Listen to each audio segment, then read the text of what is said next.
because she never dresses to the theme. And some people really hate it when the celebrities don't dress. You should. If you're invited, you should participate. And that's like going to a Halloween party and not wearing a Halloween costume. Did you see Kendall and Kylie Jenner? Their outfits? I'm not a Kardashians fan, so I already don't like them. Did you? Okay, so I'm dumb, and like I watched the live stream of it that E had up, and Kendall walks up, and there was like a helper that helps like fluff people's dresses and pose them and stuff. That was too close to her, and she literally stuck her hand out and just went and like pushed the guy away. It was so funny. I didn't see that because she didn't want anyone in her shot, which valid. Like she wants a good shot. Yeah, I'm on Twitter a lot, so sorry I keep telling you about tweets I saw. It's okay. Someone said Kendall Jenner looks like when you accidentally unroll too much toilet paper. Yes. I mean, it. On any other occasion, I would have liked the outfit. Yeah. But it wasn't enough for the theme. And Kylie as well. I think Kylie was like a deconstructed nun with... Someone was like a nun with from the Matrix because she had those fucking glasses on. Well, so if you ever look at the back of a nun's like uniform, it has that like square looking thing in the back, but then they wear the white under it. Yes. So I think that's what it was supposed to be. I see. Interesting. It's wasn't a fan of either of them. I've never been like a huge fan of watching stuff like the Met Ball, but the outfits are so awesome. Like freaking Sarah Jessica Parker went. Did you see hers? Yes. She had like a cage on top of her head. Speaking of Sarah Jessica Parker. What? In Twitter. Was it a tweet? I have to read you this tweet. Hold on. Have you watched You've watched Sex and the City? Yeah. Okay, this tweet is so funny. She was wearing the nativity on her head, right? Is that what it was? I couldn't see what was in it. It's the nativity scene. That's so funny. Oh my gosh, I gotta read this tweet if I can find it. Okay, here it is. It's a photo of Sarah Jessica Parker and the nativity scene on her head.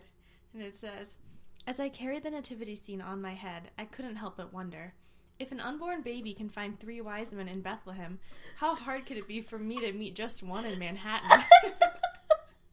If you've never seen Sex and the City, that's how like all of the episodes of Sex and the City end, are like her internally reflecting and always asking a question that's usually stupid. In my opinion, I hate Carrie on Sex and the City. I don't know. So do I. I cannot stand her. She is every woman though. Like she's dumb and she makes dumb decisions, but like so does every normal person. You know what I mean? Yeah. Like they always go back. Oh, damn. I don't know. I think it's her attitude. And I don't. Who's your favorite?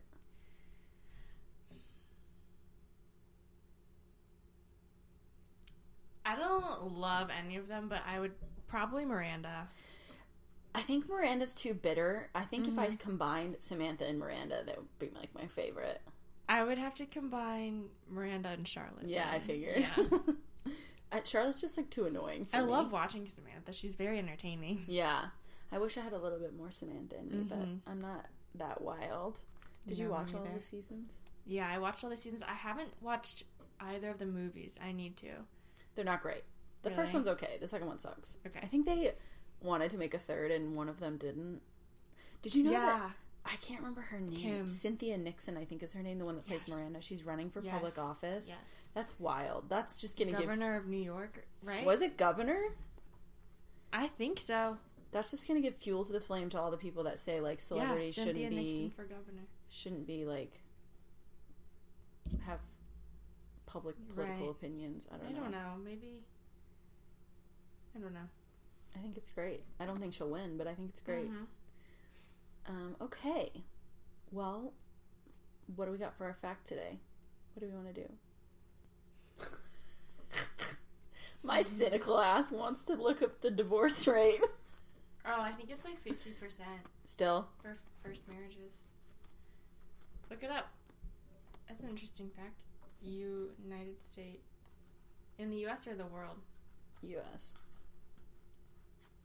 Let's do versus other countries. That could be interesting. Okay. Well, I think there are a lot of countries that don't allow divorce still. Yeah. 46% in 2017. It's going down. Yeah. What is it in other countries? Maybe it's going down because marriage is also...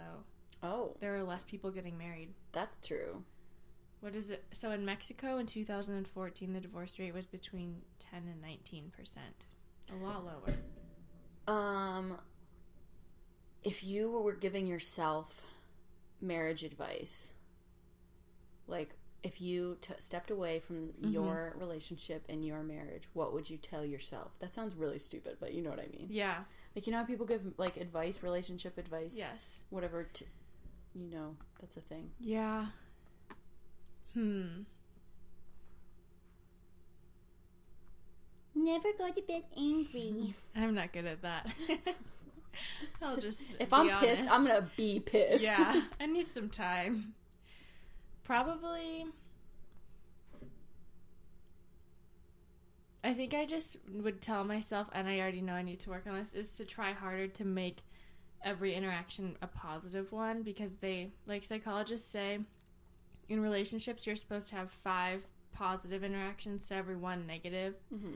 And it has been a really stressful month with the wedding and stuff, but sometimes you just get caught up in life, and and you just, it's all about what needs to get done. I feel like that's very like a controllable thing. Like, that's you. It is. You can control whether or not you're positive. Like, obviously you control your reaction to situations. So I think I would tell myself that I need to work on making everything more positive, and just remembering to appreciate. Gratitude. Yes, that's gratitude. You should do daily gratitude meditations. I follow a lot of people who do that. They like write down what they're grateful for every single day. I do have a gratitude log in my bullet journal. Oh, really? Yes, but I have not been keeping up with my bullet journal well at all this month, because it's just been crazy. But I'm not as grateful for things as I probably should be. Yes, it comes and goes. My advice from perpetually single, forever, never getting married. No, that's not true.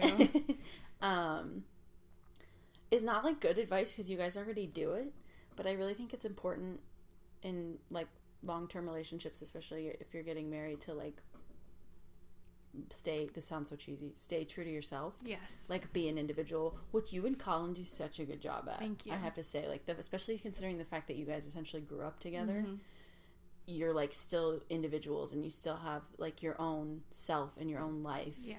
But still like have your life together, which I think is really important. Of course. Yes, I knew you were gonna say that. Have I told you that before? Yes. Oh. No, I knew. No, I mean, knew that was going to be your advice. Oh, okay. I have a lot of thoughts on marriage and getting married young, and just opinions.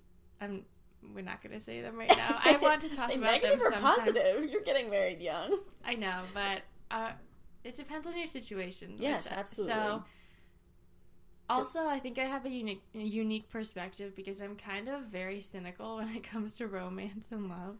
So it's, I don't know, it's weird.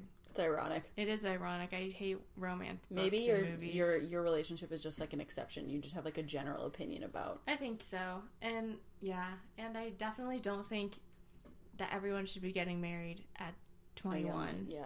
So just definitely, I'm not going to go into it, depends on the situation. I would not ever say get married. Everyone should get. Yeah, it's not for everyone. No. So. And I'm definitely, like, you could tell I'm cynical about marriage, which doesn't make any sense. I have parents who have been married for 26, 27 years and love each other very much. But I think I'm, like, a huge romantic also, which is weird and you wouldn't expect. But, like, I romanticize everything. I romanticize people, places, like, everything. That's why I'm obsessed with the symbolism. Romanticize as in, like, not the literal romantic sense. Yeah. I do that too with places, and I don't know. Nature. I romanticize the hell out of nature. Yeah. I'm like, this mountain is magnificent. Okay, but nature is magnificent. So. Yes, that's true. What are men to rocks and mountains? Is that from Pride and Prejudice? Oh. Jane Austen. Shocking. Is that the quote you had on your... Yeah. Okay. The only person who responded to that Instagram story was Emily Resnick. She knew it? Yeah, she actually was I think she was the first person to show me that movie, Pride and Prejudice. Okay. We watched it together when we were in, like, middle school. Anyways. That's funny. So, remain your own person. Young marriage isn't for everyone. Nope. And be nice to each other. Try hard, because it's just... When you get used to being around the same person a lot, it's easier to be mean to them. Yeah. I know that You become more comfortable. You get really comfortable, and you're not as afraid of hurting their feelings or like. Yeah, you have to really try to be. You still have to be like a good person to them. Yeah, just because you have to be sensitive to them. I guess you get less sensitive to desensitize. Yes, the sunken place. Which is good and bad because it's good to be really comfortable with someone, but I don't know. It's a balance between. Yeah, definitely. Mm-hmm. So everyone go. Do you have anything that's public? I think I might make my Instagram public again. Oh, really? I keep going back and forth. I was gonna say go wish Lauren happy nuptials. We're gonna go party this weekend in Nashville for her bachelorette party. And we will see ya, hear ya, speak to you next month on Basic and Beyond. Bye. Bye.